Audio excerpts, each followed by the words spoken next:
Do you use Metrolink? Perhaps you have tried but found that the stations just were not convenient enough. Or maybe there are no trains running when you would need to make the trip. Or maybe there just isn't a train that makes the trip you want to take at all. All of those are not uncommon situations for many people here in the inland region. So today, we are going to take the first step to look at getting Metrolink to a position where it is a preferred method of travel for more trips around the region and beyond at more times of the day. Hello, and welcome to Inland Urbanist. In the previous video, we only teased at what the inland rail connections could look like. At that time, we saw connections all across the region between all the major population centers and also to our neighboring communities.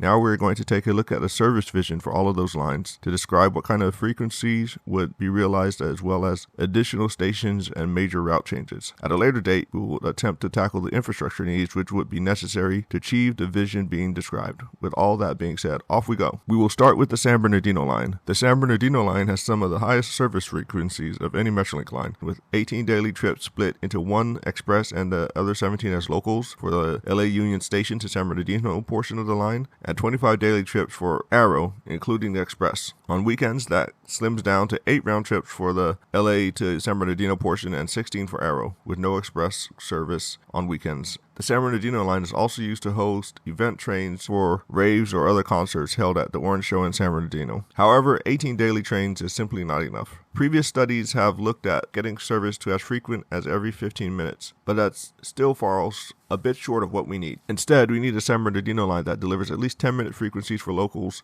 and 30-minute frequencies for express trains, and more frequencies should not be out of the picture for further down the line. Additionally, service should be extended to Cabazon for at least some of the daily express trains and Highland for some of the locals. There are also several other locations which are primed for adding a station along the San Bernardino line. LA Metro is already studying adding one at USC, but beyond that, San Dimas should be considered, as well as turning the Fontana Speedway stop into a real station. Cabazon was mentioned. On that end, it would be good to see stations at Bryn, Mawr, San Timoteo Canyon, Tukwet Canyon, Beaumont, Banning, and Cabazon. And of course, going to Highland would include an infill station in the vicinity of California Nevada Street in Redlands, as well as a station in Mentone before ending in Highland. The next line to consider is the Inland Empire Orange County line. At the time of recording, the IEOC line is running 7 daily round trips on weekdays, 2 on weekends. However, that simply is not enough. Instead, the service proposal for the IEOC line would be up to 20-minute headways, but this line would also see a bit of an extension from the existing terminus of San Bernardino downtown all the way out to Highland. And while we wait for trains to get to Highland, an immediate first step would be to get some of the IEOC line trains to start in Redlands downtown, because the first Arrow train of the day does not get to San Bernardino early enough to take the first IEOC train of the day. Other new stations include infill stations in downtown Colton, Grand Terrace High Grove area, as well as the Casablanca area of Riverside. On the other end, we cannot talk about inland rail without talking about the rest of SoCal, so stay tuned for a future video on Losan. However, suffice it to say that when new San Clemente tunnels are built, it will probably be advantageous to cut IOC line service back from Oceanside to San Clemente for a variety of reasons. Rolling along now, we arrive at the 91 Paris Valley line. It goes without saying that this should be extended all the way to San Jacinto, as has been studied ad nauseum by RCTC. So it is time for them to just dust those studies off and get it built. Otherwise, it doesn't really need any route adjustments for the proposal. In terms of service frequencies, the current offering of a mere 5 daily round trips plus 2 additional outbound trains on weekdays and 2 weekend round trips is woefully inadequate. Instead, it also needs 20-minute headways. However, given that the 91 PV line and IOC line are interlined between Riverside and Corona, having both at 20-minute headways but staggered would mean we would get only 10 minutes between trains on that stretch, which would obviously be a monumental shift from the existing service. In terms of new stations, we'll first go east along the line from Riverside downtown. The most obvious one is one that was axed from the original Paris Valley extension due to NIMBY opposition. That would be UCR. At present, the Hunter Park/UCR station is more than a mile from the UCR campus, but the original plans would have put it at around Blaine Street. Unfortunately, the neighborhood didn't like that idea, and after a court battle, RCTC eventually relented and the Hunter Park UCR station is end result. However, I think there is a silver lining, which is that because Hunter Park/UCR station already has an ample parking lot, then an actual UCR station shouldn't need another parking lot, and instead they can just put in some platforms, kind of like the existing station at the fairgrounds. Options could include the original Blaine Street idea or perhaps one closer to Mount Vernon. Another station that was nixed that should now be added would be the one in the vicinity of the Calco or Ramona Expressway in Paris. This one was not cut due to NIMBYs, just to save money. Nevertheless, since it was not built then, it needs to be built now, and it should be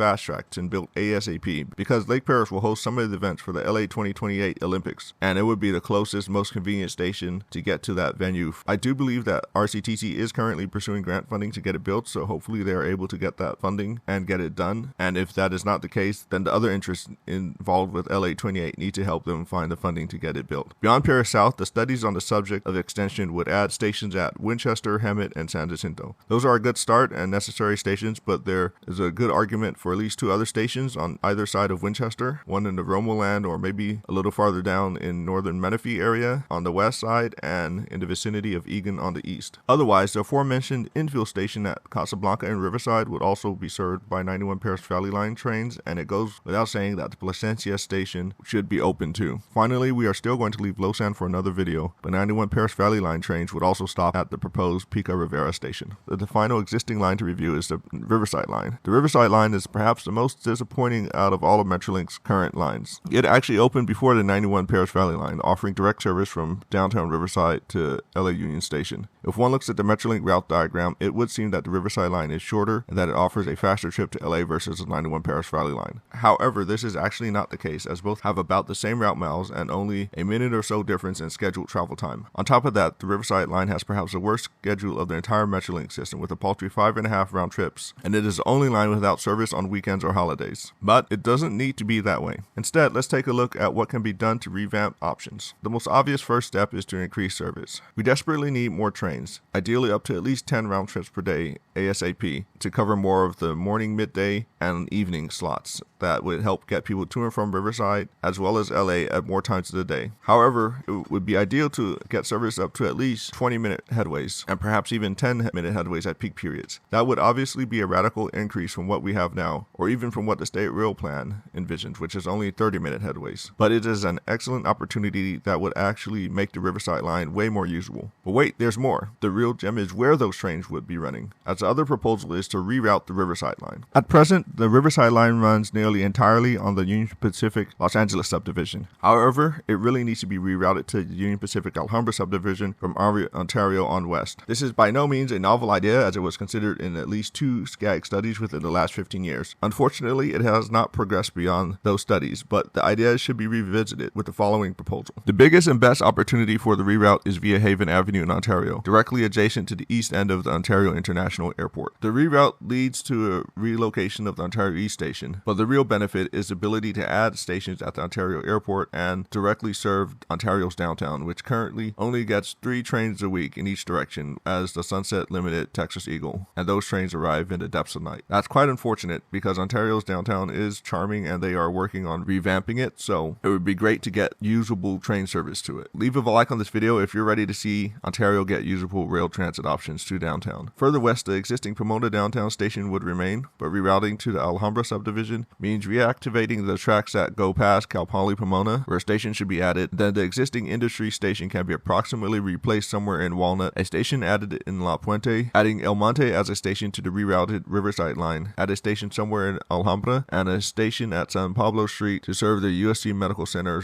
/ Lincoln Park area. Additionally, in Riverside, a station should be added at the Riverside Plaza, Magnolia Avenue. While at first glance the reroute might seem suboptimal, especially if you're someone who uses the Riverside Line from industry or commerce, it ultimately should be a better outcome overall, as it will greatly expand access to areas with more population and which have more destinations. Also, the only stations which would actually lose Metrolink service are Industry and Montebello, but the Industry station should be more than adequately replaced by a station in Walnut, while the eastward extension of the Metro E line should more than make up for the loss of the Riverside Line station in Montebello. And just like that, we've wrapped up a service vision for the existing Metrolink lines to and in the inland region. This plan would offer at least 10-minute peak frequencies on all lines to our neighbors to the west, southwest, and around much of the region itself, which would represent a tectonic shift over existing service options or even what is proposed in the state rail plan. However, this is far from the end. There are projects both currently planned as well as other completely new ideas to talk about, so please make sure you are subscribed to see them as soon as they arrive. Till next time, have a good day and happy writing.